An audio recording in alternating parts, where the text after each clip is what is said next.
I read for one of my favorite shows, Curb Your Enthusiasm. And as you know, with COVID, you have to do self-tape and send it in. So I thought I have to do something a little different for Larry.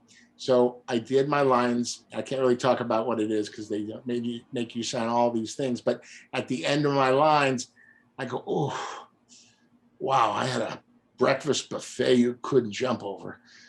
Larry, can I use your bathroom? And I go off camera. And you know how he is about his bathroom. And my scenes at his house, and they cracked up. And I thanked him when I got the part. He says, "Oh, you owned your weight." That's what he told me. You owned your weight. I go, really? He goes, like John Candy or Jackie Gleason. He goes, exactly. So.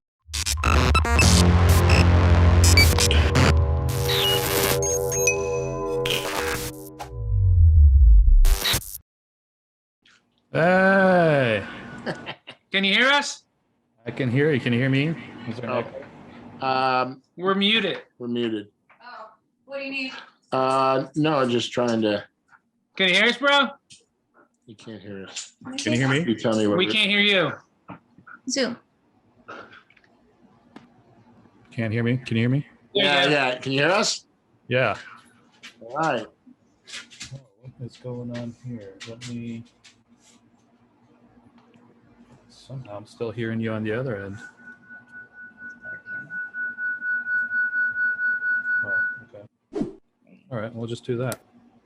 We're good, bro? All right. Cocktails. Love the hat. Thank you, sir. We got stories about that too. So I should look over here. Yeah. You see, this is good view, bro? Yeah, that painting looks pretty cool. Like that. Lauren did that. Thank you. That's a lot of stuff going on there. Cool, man. So what's going on? What you guys up to? We just had a party. A couple strippers came over dancing. COVID's over. There it is. Yeah, there it is. Oh man, you were good, man. You know, were a good dancer. I got some skills. You do, man. Got some skills. So what did you guys do after that? We drove them home, and then we came back here, had some lunch, and we waited for you to call. Ah, killer. Yeah, right on. Yeah. Just sat around, talked about you, how good of a guy you are. Is that true? What? Are you good of a guy? You guys, I mean, talking about me, I don't know. It seems like better stuff to talk about. I know. Get it. We just did Brad and Lauren's podcast and talked about everything. So I figured they had me as a guest, I'd love to get Brad on, man, because he's been in this business for a long time, 35 plus years. And I was watching, Lauren showed me watching Revenge of the Nerds last night, and he was in that. And I was like, oh, that's so cool. I remember growing up on that show. And then she wanted to introduce us. So, we did the show. We started vibing, and I was like, would you jump on the beats? I like it. Cool. This guy's a great guy, man. Hell yeah, man. How did you guys meet? Yeah, that's a fun story. I was in Florida actually, and drug running. Yeah, basicly with maybe unknowingly somehow. Yeah. But very, very possible. I was actually working with a publisher that might have been doing that. I don't know. But and I was I was trying to get some documentaries off the ground. One of them was the Roy Jones Jr. one, and at the time, it just kind of hit a brick wall because they got a deal signed with HBO. And then they didn't want to do a small independent kind of, budget kind of thing, even though it's for their branding. I'm like, I'm going to pay you to make a branding, film feature. It's for your own branding, right. Not like a separate show that has nothing to do with you, but anyway, so that kind of was just kind of, not working out. And then I start hitting the emails with figuring out some potential producers, investors, actors, and all that to work with. And I really wanted to work with Bill Moseley, and also Michael Berryman, Kane Hodder, and all that, and in the horror world, and figure out how to bring him onto this movie I was putting together called Toy Box, based on a true crime story. And I hit up Tom, and and that's kind of how it started. I was like, hey dude, really like, Wow. could use your help with this. And he's like, bro, I'm having a hard time right now with this Room 9 thing because I told him, yeah.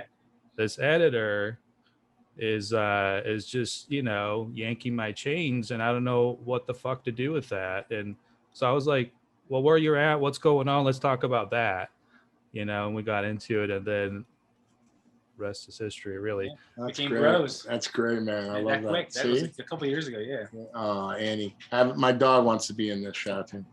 Hey, Annie, get out of there. Annie, go sit down. Oh, how no. old is Annie?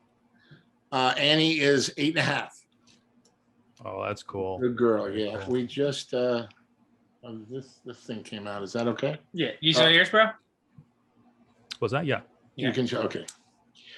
Let's do it. So I just wanted to, I was telling Brad about, like, he knows how this business is such a hustle, man, and to get what you want in this world, and life is short, and we're all on this earth for a limited amount of time.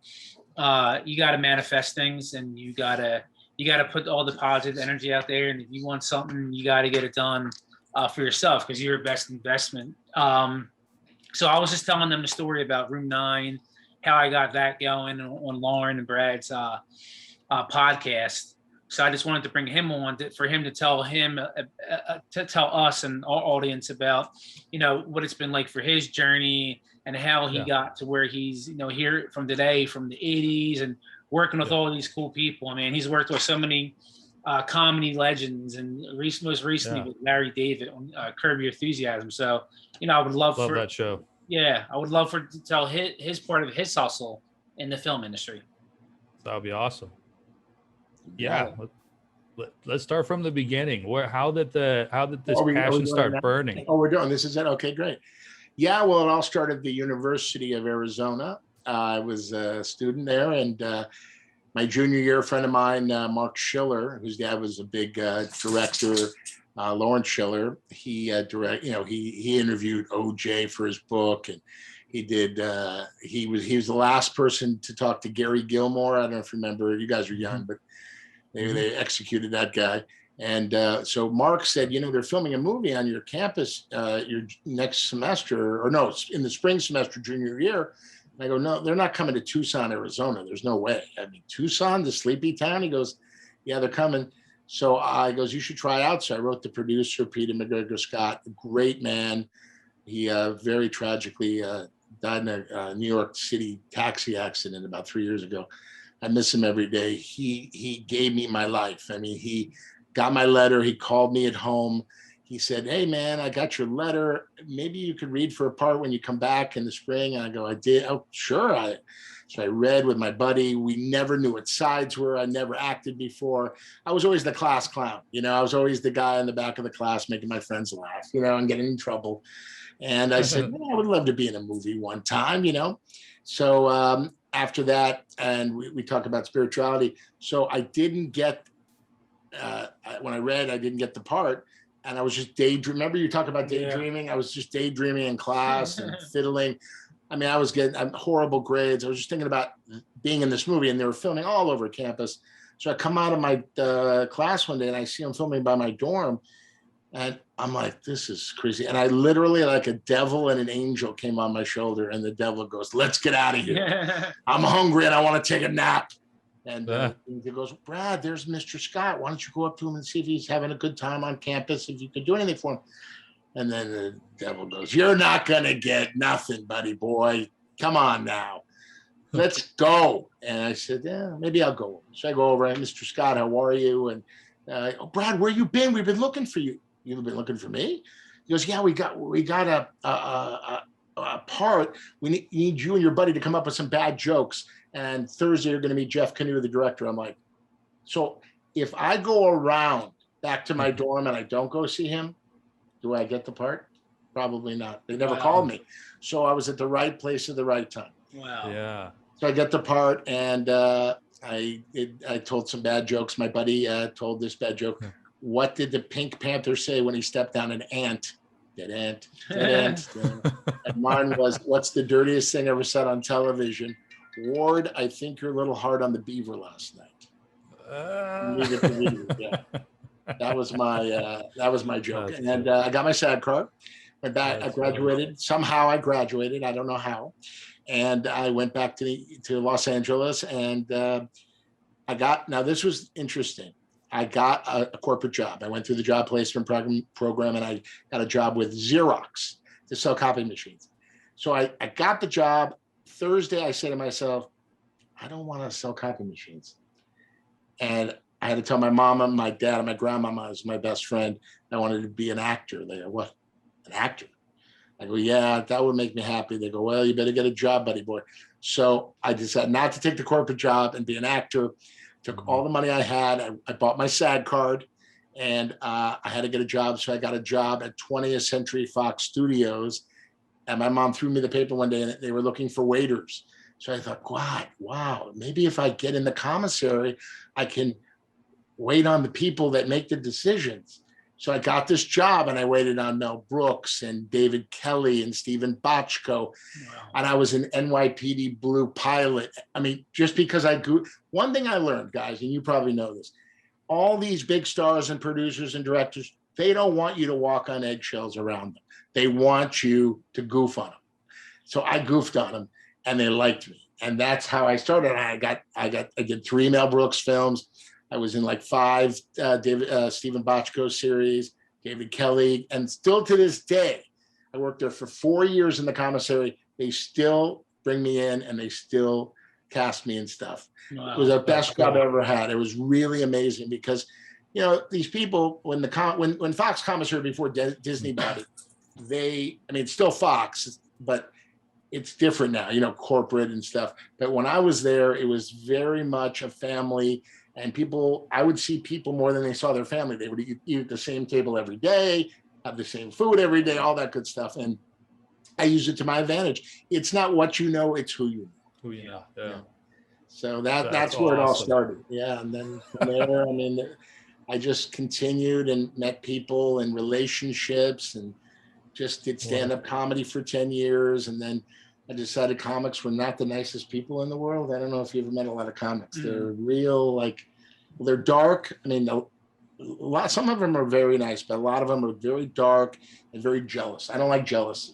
Anybody who's jealous, I run the other way, because I believe everybody can get their piece of the pie of life. That's what I believe. And then I was a warm-up guy for 10 years. I warmed up TV show audiences. That was a lot of fun. That's where I met John Candy. Oh, yeah, he was friends with John Candy. John Candy, my ultimate idol in life. Yeah. And then I got to work with my favorite comedian of all time, Don Rickles. Got to meet him and know him for all the way to the end of his life. What a guy. He taught me so much about being funny and being humble, and just such a gift meeting him. I like to be a sponge around these people because they've lived it already, you know? Yeah. If you're a know-it-all, right? Yeah. What is that going to get you? Listen to stories, listen to the people, listen to how you should be on a set, how you should conduct yourself, how you should treat people. That's the most important thing. And I learned from the best. I also then was working with Adam Sandler. I love Adam Sandler. Got to meet him through his manager, Sandy Wernick. Did 3 movies. It's very funny.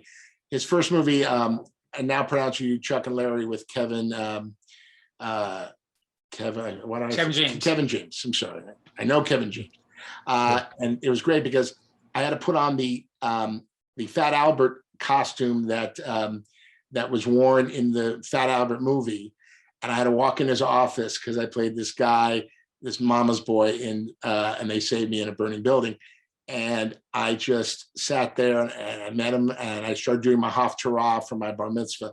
I didn't even do the lines. I just went, Baruch Hu Adonai HaMevorach. And he started cracking up. He hit the floor. He goes, you got the part. And I walked. It was great. Yeah. So awesome. I went off script. I just did what I wanted to do, and he loved it, you know.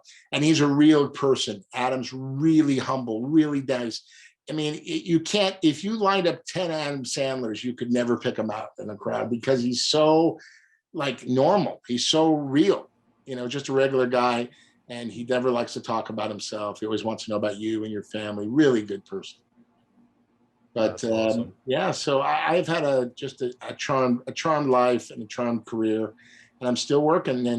And the best one was just recently. I read for one of my favorite shows, Curb Your Enthusiasm. And as you know, with COVID, you have to do self tape and send it in. So I thought I have to do something a little different for Larry. So I did my lines. I can't really talk about what it is because they maybe make you sign all these things. But at the end of my lines, I go, oh, wow, I had a breakfast buffet you couldn't jump over. Larry, can I use your bathroom? And I go off camera. And you know how he is about his bathroom. And my scenes at his house, and they cracked up. And I thanked him when I got the part. He says, "Oh, you owned your weight." That's what he told me. You owned your weight. I go, really? He goes, like John Candy or Jackie Gleason. He goes, exactly. So I knew it was just magical. Again, right place, right time, right. I mean, they brought in 100 guys for this part. I mean, everybody wants to be on Curb, and it's coming to an end. They're probably going to do one more year, but Larry was great. I told Tom this. I'll tell you. So I'm sitting in Video Village and I'm watching some of the dailies, from the stuff we're shooting all day, and the producer Laura, Larry, what do you want for lunch today? He goes, God, man, I would love that sandwich from Bay City in Santa Monica. That was so good. And he's a health nut. All right, only eats healthy foods. So she goes, oh, I'll send a PA. He goes, no, it's okay. No, okay, all right. So they send a PA to get. And he goes, God, did you see the craft service? What they have for dessert? Red velvet cake and ice cream. Oh, are you kidding me? I would never, ever eat that. I had two, one for him and one for me. Oh my God. Yeah. But he is the most humble guy. He is That's really a awesome. freak, and nothing like his character. Very quiet, very interesting. It was kind of like Mike Myers when I was in Austin Powers. Mike Myers, I had to do some ADR, and he came in, and I swear I was standing as close, like I'm close to Tom here, and he was like, great job. I couldn't even hear him. He's so quiet and so reserved. When you meet these legends, you think, oh, they're going to be, Austin Powers. But he was like, really low key. You did a great job. We just need you to get a few words. And sure, Mike, whatever you need. He goes, okay, thank you. Wow. It's like, you never know. Everybody thinks the person they see on screen or on TV is the person they're going to meet, So far. Yeah, exactly. But this guy, man, he's awesome. He is awesome. Wow. What great energy here. Great guy. Thank you, brother. I really mean it. I love when people do well in our business who are nice, and humble. I just thought it was really cool to be, like I said, Very cool. I've been kicking it here in California for a while and kicking with Lauren. And when Lauren was telling me about Brad, and asked me to be on their show, I thought that was really dope, to help us to promote stuff that we're doing. So I wanted to return the favor because it's a hustle. I mean, like this business, bro, is such a hustle and it's such a grind. And when we talked about doing the show, Film Chat and Hustle, it's just like everyone in this business, man, it's like we're hustling. I mean, shit. I mean, how many jobs did I hold before, doing how many jobs did I hold doing Room 9, hustling 40 grand to get us extra money. So we all know we all hustle. And, my man's been hustling a long time in this business, and to have longevity, especially 37 years like Brad has, I thought that would be amazing that we could, tell the audience that we're building this because it helps inspires not only the youth, but people that want to give up, because I mean, some people don't get their breaks to 30, 40, 50 years old. Look at Morgan Freeman. And when people see other people that are doing it and not giving up and not just doing it as a hobby, I think it helps inspire and just create a wave, especially when you're riding a good wave like Brad here. When you have that emotional wave, bro, that we always talk about, that helps that energy move that emotional wave along, dude. I agree. I totally agree. And never give up. I mean, I know that Al Pacino got his SAG card at 30. Wow. I mean, Al Pacino, he's 80 now. So 50 years he has been an actor, but he only got his SAG card at 30. That's amazing. I mean, so many actors can't come to LA or New York, but LA and stay here 6 months and go, oh, I didn't make it yet. Yeah. It's like, you got to sustain yourself. You got to have money so you can live to pursue your dream, But Naveed, right? Yes. Yeah, Naveed, I heard a little rumor about you. You were an international terrorist for a while until you International. Yes, international. not Yeah, yeah. You know, no, you're yes, not just very domestic. You're all over the. exactly international. I Yes. think I've seen you on in some post offices. Yeah. I'm you know, I work with what was that dude's name? Negan from Walking Dead. We Oh yeah. you Oh know, okay. Yeah. we Yeah. go around terrorizing zombies. That's what we do. Yeah, it's kind of put a dirk on the zombies big time. That's Muhammad great. Jihad. Ah! Yeah. So that's great. No, yeah, they're gonna come after me for that one. I That's know for they sure. are. Yeah. They're probably knocking at your door now. But Yeah. yeah, I just you know, it's just so much fun. I just like Tom said about giving up. You just can't give up. You just got to figure things out. Yep. You got to pivot. Yeah. You gotta you gotta, like, now things are so different. It's about diversity and it's about Me Too, which they should have done 100 years ago, because life is a rainbow. It's not all about white people and this and that, which is wonderful. I see so many of my friends, like I remember going in for auditions and be like four guys I know, white guys and one black guy. That black guy never got the part. He was the best actor, right? But they just brought him in to fill the SAG sheet. That's wrong. Just we're all people. We all bleed the same color. And that's what it is. It's got to be the best actor. And I'm just so happy that a lot of my buddies now, they're getting so much opportunity, more than they ever have. And it's right, you know? So for me, I'm older now. It's pretty much a young person's game. I have to reinvent myself, and I have, and I'm doing different things. I was on Fuller House. This is great. I was on Fuller House right at the end, and I got to play this real nemesis, Berkowitz. And it's great. I mean, God, the following, I know Jeff Franklin, and he gave me the part, and it's just great because I've been a fan of the show since I'm a little kid, and the girls, and you know, it really starts at the top. Dave Coulier, Bob Saget, John Stamos, Jeff Franklin, they set a tone on that set that these girls learned. I mean, they sign every autograph. They take every picture.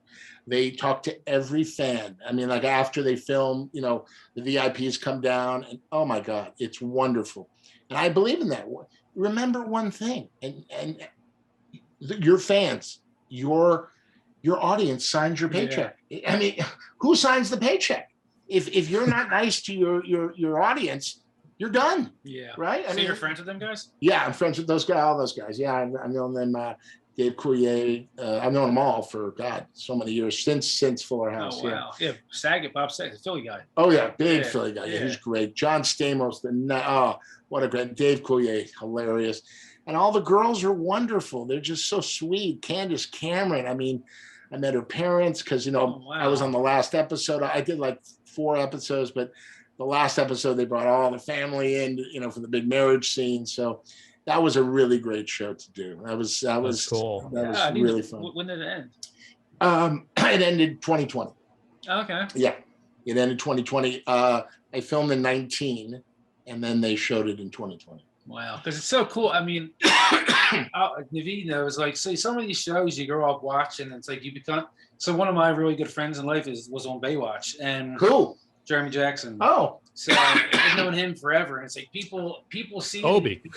Oh my God, he was a little kid. Yeah, and I've known him for so long, and like Naveed met him. He's like, "Oh, dude, I love Baywatch," and it's like, some of these people see these people on these shows and they idolize them, but then when you really get to know them, it's just like, you know, I know them as a person, you know, not as that character. So when you talk about, So when you talk about knowing all these like cool characters on TV, it's, you know, it's like the greatest man, the nicest man in show business. I'm going to tell you right now, Henry Winkler, the Fonz. The Fonz. Okay, no one touches the Fonz. The nicest man in America. I mean, as a person, okay?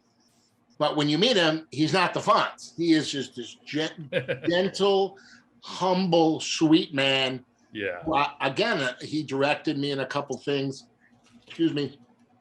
Really nice guy. And I love him. And I learned a lot from him too. I mean, the Fonz. Wow, right? I mean, iconic characters. That's really cool. Excuse me. But I've learned a lot from a lot of people. I mean, A lot of these actors, you know, and I learned this from an actor a long time ago. You meet the same people going up as you do coming down. Yeah. Oh. You know, all these people, oh, I deserve more money. I did it. What? You're gone. You're done. You know, you should be so grateful to be here. Get a real job. Yeah. I mean, acting is a real job, but I'm saying you want to go, like we talked about.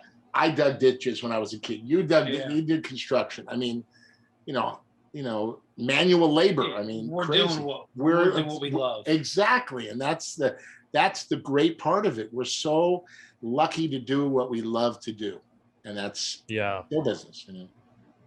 And when you were terrorizing the world, same thing with you. You know, I know. It's all about passion. See how he delivered that? No expression. I want to back him on this guy. Look at the laugh. Look at this. I'm scared. Oh God, I'm going to call my security team. It's yeah, but it's really fun. Like, let me ask you guys, who is the one person you met in your career or in your life that you always idolized that you got to meet or work with? There must be like somebody like, wow, you know. Yeah, maybe. Who's the one person so far you've met in the business or in life? I mean, met a lot of people, but I can't on the top of my head. It's really just I would say. Okay, I mean, I know number one is Osama bin Laden. Well, no, that's no, that's we can't talk about that. No, we can't talk about my number one, but but number two is no, that's funny. What's it called? That's the name skipped my mind. From Napoleon. Dynamite. Yeah, Uncle Rico. He's gonna kill me for not remembering names because I'm so bad with names. That's right. The Spanish kid. John Grice. Oh, John Grice. Yeah. He played Uncle Rico, right? Oh, he played Uncle. Okay. Maybe you Google him. How about you, Tom? Reese Witherspoon. Really? Yeah. She's sweet. She seems really nice and sweet. Is she? Yeah, I did a movie with her. Oh, that's great. My scenes went out back in my acting days. Oh, back in the acting days. I still act from time to time. Did you get to make out with her? No. Oh, darn. But I was played a teammate of Owen Wilson's, and I was drinking shots of vodka, and my role was to keep the run into her.